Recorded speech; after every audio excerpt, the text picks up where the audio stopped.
how the sound got its letter. It was a gloomy day in Alphabet Land, and things were not going well in Alphabet Castle.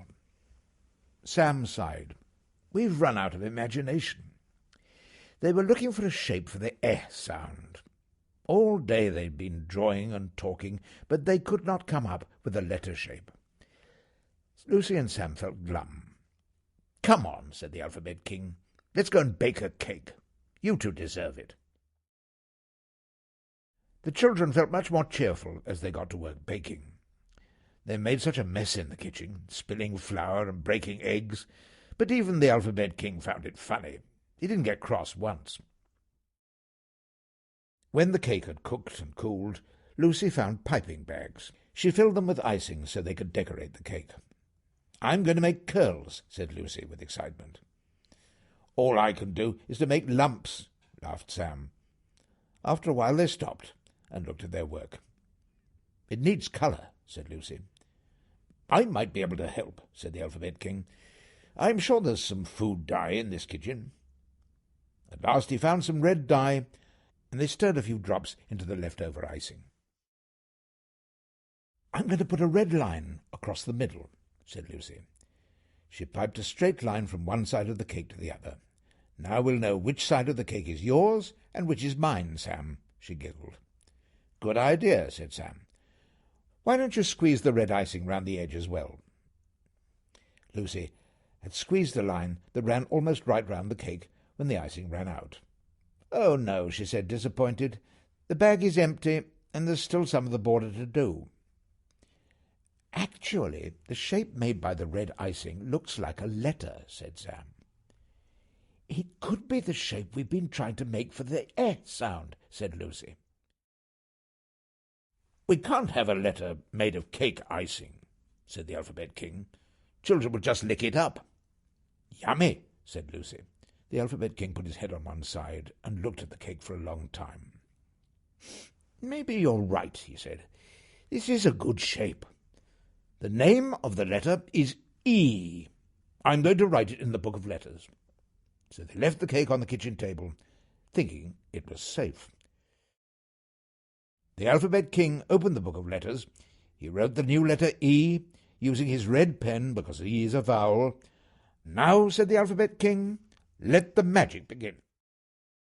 Soon the book was glowing, and they could all hear the rumbling noise that meant the letters were being made. "Now for a capital letter," said the Alphabet King. "It must be big and strong, like an elephant. I shall have to make very good magic to create this one." As the twins watched, the Alphabet King began to move his hands. He wiggled his fingers as though he were playing the piano very fast. The effort of this made his face turn red. Just as the children thought he might explode, the Alphabet King clapped his hands, and instead there was an explosion from the pages of the book.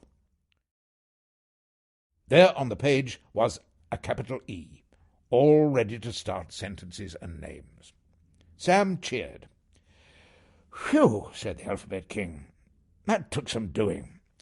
But now we have a good capital E, big and strong, just as I wanted. The letter E is clever because it makes two sounds. The long sound, E for emu, and the short sound, E for elephant."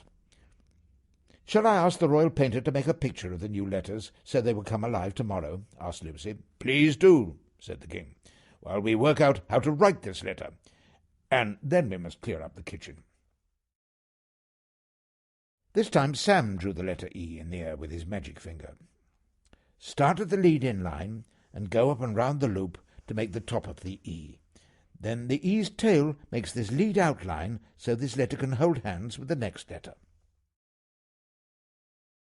Not long afterwards, Blunt was on duty in Alphabet Castle.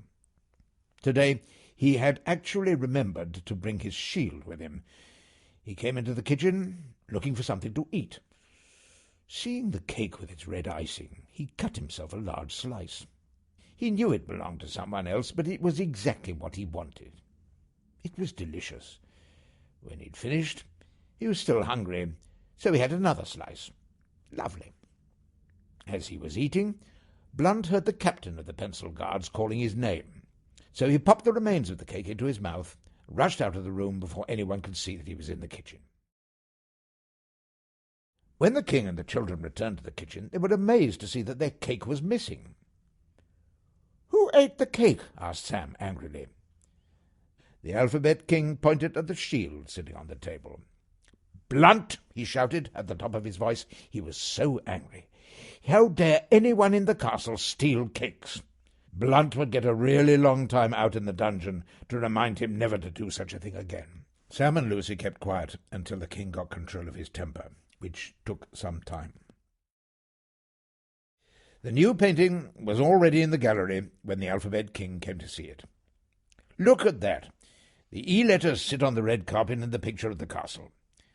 Little E fits below the ceiling, and the big E, like an elephant, comes up to the roof," said the Alphabet King, who was happy again now.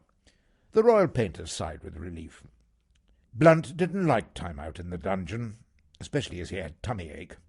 Maybe that would teach him not to eat a whole cake in one go.